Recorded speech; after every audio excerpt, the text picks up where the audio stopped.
নাজিয়াদি, আমরা দেখলাম যে বিধানসভায় মহাকুম্ভকে নিয়ে একের পর এক মন্তব্য করলেন মুখ্যমন্ত্রী মমতা বন্দ্যোপাধ্যায়। বললেন যে মৃত্যুকুম্ভে পরিণত হয়েছে, পবিত্র স্থানকে নাকি বিজেপি দূষিত করেছে। না, আপনি আপনি একটু ঘুরিয়ে বললেন, একটু ভালোভাবে বললেন। উনি বললেন বিধানসভা পটলের উপরে কুম্ভ কুম্ভ স্নানকে উনি মতের স্নান বললেন। উনি, আমি ঠিক বললাম কি আপনি ঠিক বললেন? আমি ঠিক বললাম কি আপনি ঠিক বললেন? আপনি একটা কি বলা যায়, মিডিয়া রিপোর্টার, নিউজ দেখান, তাহলে ভালো দেখাবেন না খারাপ দেখাবেন? ট্রুথ দেখাবেন না ফেক দেখাবেন? যেটা মুখ্যমন্ত্রী বলছেন সেটাই দেখাবো।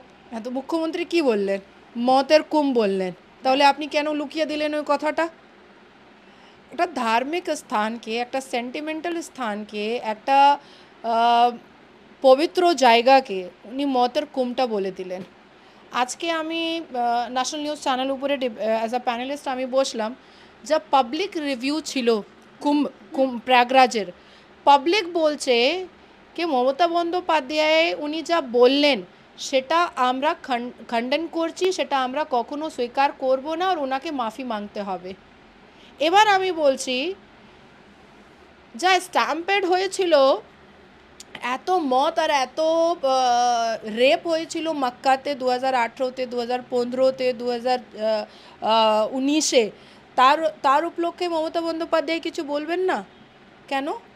মক্কাতে যদি রেপ হয়, মক্কা মুআজ্জামাতে, তাহলে সেটা ঠিক। যত লোকজন আপনার এই নিউজটা দেখছে, আমি তাকে আমি অনুরোধ করব কি উনি একটু গিয়ে 1992 আজমের শরীফ রেপ কাণ্ডটা দেখুন। কি ধারণে আজমের শরীফ এত পবিত্র জায়গাকে কোঠার চাকলা বানিয়েছিল চিশতিয়া পরিবার ফ্যামিলিরা। এখন পর্যন্ত যদি আপনি গুগলে সার্চ করবেন, তার পুরো সার্টিফাইড কপি, ওর কেসের সার্টিফাইড কপিটা আমার পাশে আছে। এখনও 4টা চিশতিয়া পরিবার যা ছেলেরা আছে তারা দিল্লি জেলে আছে। তো আপনি যা জায়গাতে বলাৎকার হচ্ছে, যা জায়গাতে নঙ্গা নাচ হচ্ছে, যা জায়গাতে পবিত্র জায়গাকে কোঠা ওর চাকলা বানাচ্ছে সবাই, ওর উপলক্ষে আমাদের দিদিমণি কিচ্ছুই বলছেন না। আর কুম্ভতে একটু ভাগদড় হয়ে গেল, সেটা উনি বলে দিলেন মতের কুম্ভ। সেটা আমরা কি স্বীকার করতে পারবো? তার জন্যেই কি দিদির চোখে রাম ভক্তরা দাঙ্গাবাজ লাগে? তার জন্যেই কি পোর্ট এরিয়াতে ফরহাদ হাকিম কনস্টিটুয়েন্সিতে প্রত্যেক অনেক দুর্গাপূজা প্যান্ডালটা ভাঙা হলো? তার জন্যেই কি হুমায়ুন কবির বললো कि গঙ্গোত্রী নদীকে হিন্দুদেরকে ডুবিয়ে ডুবিয়ে মারবো? এবার তো এটা একদম প্রকাশিত হয়ে গেল कि হুমায়ুন কবির যা হিন্দুদেরকে গঙ্গোত্রী নদী ডুবিয়ে ডুবিয়ে মারবে সেটা মমতা বন্দ্যোপাধ্যায়ের নেতৃত্বে বলেছে। সেটা তো পরিষ্কার হয়ে গেল একদম। তার মানে যা হামিদুল রহমান বলেছিল कि যা জায়গা শরিয়া চলে ওই জায়গা শরিয়া সভাও চলে, আর এই ধরনের মেয়েকে মারা যাবে, মনে আছে তো? তার মানে হলো कि আমাদের প্রিয় মুখ্যমন্ত্রী নেতৃত্ব বলেছে।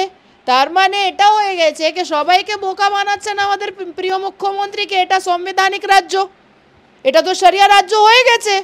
তার 2021-এ তাহলে ফরহাদ হাকিম ঠিকই বলেছে कि এটা মিনি পাকিস্তান। কিন্তু না, মুখ্যমন্ত্রী বলছে যে সীমান্তে উস্কানি দিচ্ছে বিজেপি। না, বিজেপি কিসের উস্কানি দিচ্ছে? এই রাজ্যতে তো বিজেপি ওনার ডিমান্ডে একদম শান্ত বসে আছে। এই রাজ্যতে তো জগন্নাথ চ্যাটার্জি বলুন না, আরও গবলু বলুন, সবাই তো খামোশিতে বসে আছে। কেন? মমতা বন্দ্যোপাধ্যায় তাদেরকে বলেছে कि একদম শান্ত থাকো। তার জন্যে তো ভারতীয় জনতা পার্টি এখানে তো কাজ করছেই না। উত্তরপ্রদেশে কি হচ্ছে তার অনেক চোখে আছে মমতা বন্দ্যোপাধ্যায়কে। মক্কা মুআজ্জামাতে কি হচ্ছে তার কথা বলবেন না? আজমের শরীফে কি হচ্ছে তার কথা উনি বলবেন না? দিল্লিতে এই শবে বারাতে 14 তারিখে কি ভাগদড়মাজি করেছিল মুসলমানরা এই জামা মসজিদ মেট্রো স্টেশনে, তার উপলক্ষে উনি বলবেন না? উনি কুম্ভ পবিত্র স্থানকে উনি মত কা কুম্ভ বলে দেবেন? সেটা আমরা স্বীকার করব? কখনো স্বীকার করব না। মমতা বন্দ্যোপাধ্যায়কে ক্ষমা চাওয়ার উচিত। কেন উনি মাফি মাংছেন না? আর ওনার রাজ্যতে রেপ হয়ে যাচ্ছে। আর এটা কি হয়ে গেছে? এটা কি বলাৎকারের স্থান হয়ে গেছে? এটা কি বলাৎকারের স্থান হয়ে গেছে? যদি উনি কুম্ভকে মতের কুম্ভ বলতে পারেন তাহলে মানুষ তো বলবে যে এটা বলাৎকারে স্থান হয়ে গেছে। একটা মাস আপনি দেখান, 11-12 বছর উনি বসেছেন চেয়ারের উপরে, একটা মাস দেখান যখন যা মাসে বলাৎকার হয়নি। মাস বলাৎকার কে করছে? উনারই শেখ শাহজাহান ওনার পার্টির নেতা করছে। ঘোটালাবাজি ঘপলাবাজি কে করছে? উনারই নেতা মন্ত্রী করছে। কারা জেল যাচ্ছে, ইডি ধরে ধরে নিয়ে যাচ্ছে, সিবিআই ধরে ধরে নিয়ে যাচ্ছে, ওনারই নেতা মন্ত্রী নিয়ে যাচ্ছে।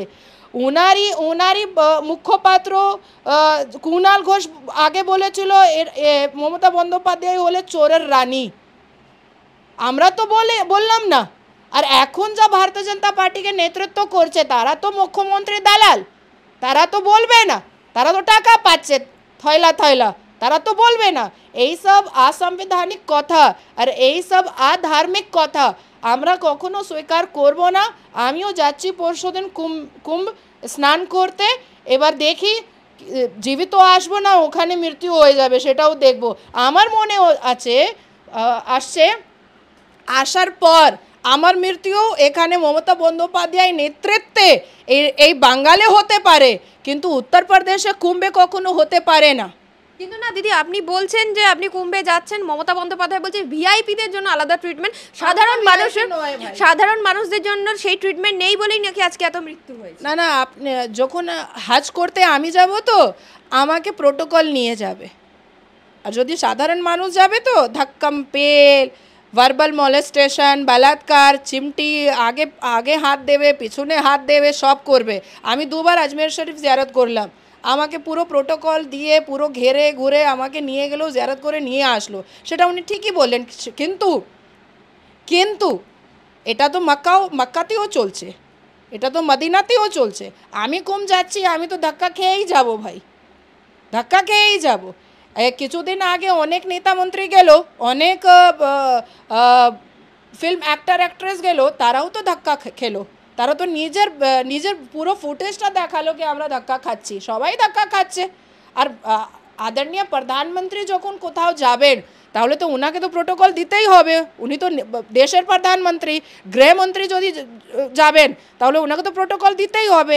আজকে যদি আমাদের মুখ্যমন্ত্রী মমতা বন্দ্যোপাধ্যায় যদি চান করতে তো যাবে না, স্নান করতে যাবে না, সেটা আমি জানি, লা ইলাহা ইল্লাল্লাহ মুহাম্মাদুর রাসূলুল্লাহ পড়ে নিয়েছে, কিন্তু যাবে তাহলে তো উনিও একটা রাজ্য মুখ্যমন্ত্রী, ওনাকেও প্রোটোকল দেওয়া হবে, একদমই দেওয়া হবে।